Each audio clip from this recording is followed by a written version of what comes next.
Now, may we speak freely? Yes. Greetings, Melissa. Greetings.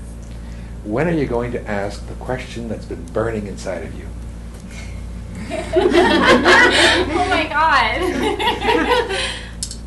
I'm just wondering, how do you deal with worries? Well, look at it this way. There's two ways of dealing with it.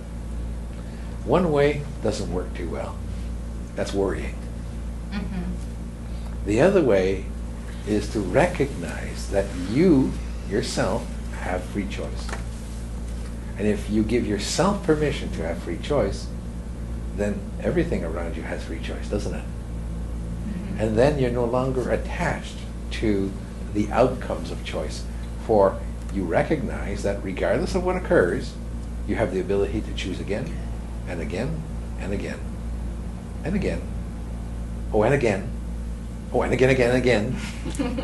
Oh, and again, and again, again, again. You see the point? Mm-hmm. Kind of. Kind of?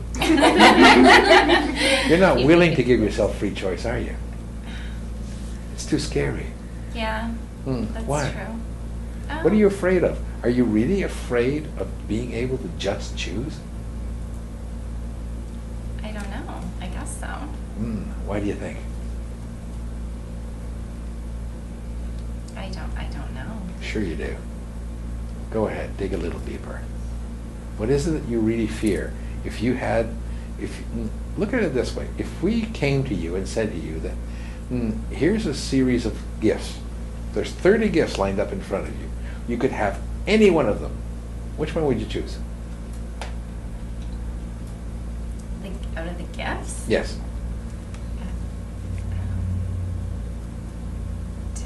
What do you mean? What are the gifts? You want to know what they are. You can't know because they're just gifts. There's 30 of them sitting right in front of you, all lined up in a row. Which one will you choose?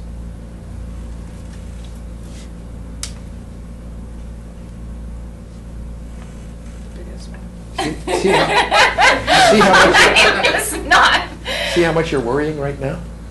Yeah. You're worrying about, is it the right gift? Mm-hmm. What if it's the wrong gift? Did I make the right choice? Do I choose number 1? What about number 30? What about number 15? Uh-huh. You see? Yes. And you're worrying, aren't you? Worrying, yeah. What if you just chose one? And then, if you don't like it, you choose another. We didn't say you couldn't do that. We just said there was 30 lined up in front of you. And then you could choose another. And then you could choose another. Do you see the point? Mm-hmm. What you do is you try to force yourself to confine your existence to choosing just one. Are you so lacking that you only deserve one? No. Well then maybe if you loved yourself enough, you give yourself permission to choose one, and then another, and then another, and then another, and then another, and then another, and then another, and then another. Get the point? Yeah. And wouldn't that be fun? Mm-hmm. What if you're worrying about like stuff happening to other people? Like. Well, again, if you give yourself permission to choose freely, then you'll realize that they also have the ability to choose freely, don't they? Yeah. And if they have the ability to choose freely, they can choose freely to harm themselves or to love themselves. That's their choice.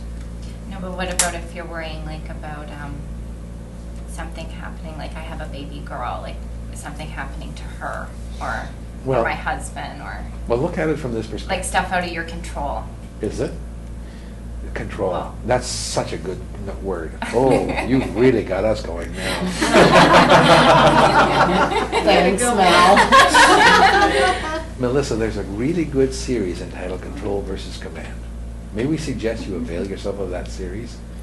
You'll find that that'll be the beginning of your journey to letting go of control. All control is an exercise by your mind to try to contract your existence into the smallest possible thing to ensure your survival. And guess what? After you've done all that, guess what? What? Shit happens. Yeah. Do you see the point? Mm-hmm. You can't control the universe. Mm-hmm. As much as you'd like to, you can't. However, the more you try to control the universe, the less you allow the universe to give you. If it gives you less, then you're limited to the very little bit that it does offer you. Do you see? Mm-hmm. And then at that point, shit happens in abundance. Is it the same, like with anxiety, is that kind of the same thing then? Like It's just another concept of your mind. However, to assist you until you can move past the mind, there's a number of really good homeopathics that really do work on anxiety. Avail yourself of some of those homeopathics. There's one by Nova, for example, called Stress. Mm-hmm. You see? Okay. Really good for anxiety. I'm going to write it down. But the Thank best you. thing, the best thing for you to use, really, is the awareness that you yourself, you, no one else, you are in charge of your life, and that you can choose to love yourself freely. And if you give yourself that permission, you'll recognize that everything around you and everyone around you has the same ability to choose freely. And so you just have to realize that you can choose freely. Yes, even your And- child My is choosing child. freely. And love yourself. How do you love yourself? How do you love yourself? Where do we begin? This will take approximately 144 years.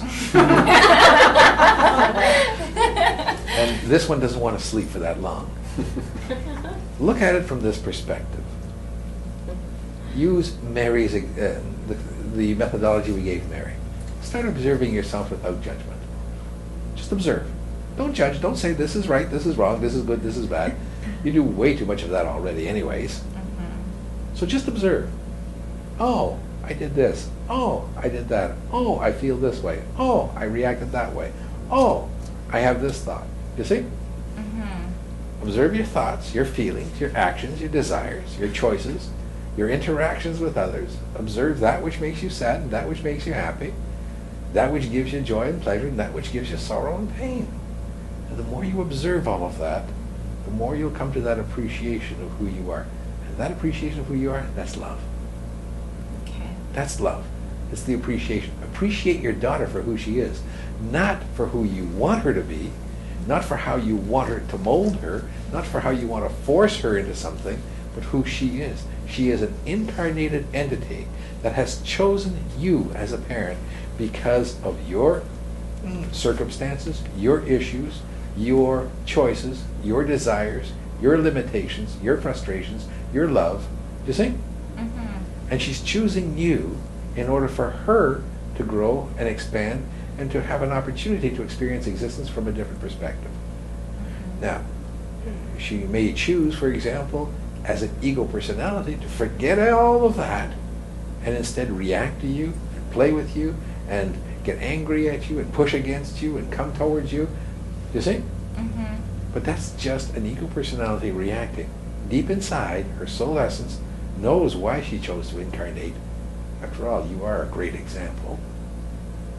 You're an example of complete control. She has to learn to let go of control too. You see? But if you choose to let go of your control, then you become an example for her to also let go. You see? Mm-hmm. Yes, I do. So what do you want to do? Do you want to teach your child how to control? Or do you want to teach your child how to live life fully, lovingly, expansively? Yes, I want to teach her that. Then get the Control versus Command series. Okay. Got it? Mm-hmm. And don't forget to ask questions. Thank you.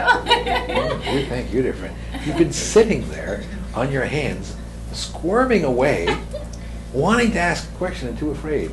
Yeah, that's crazy. That's crazy that you just said that. Wow. Do you think we don't know you? Mm. You see? Mm-hmm. We know everyone in this group.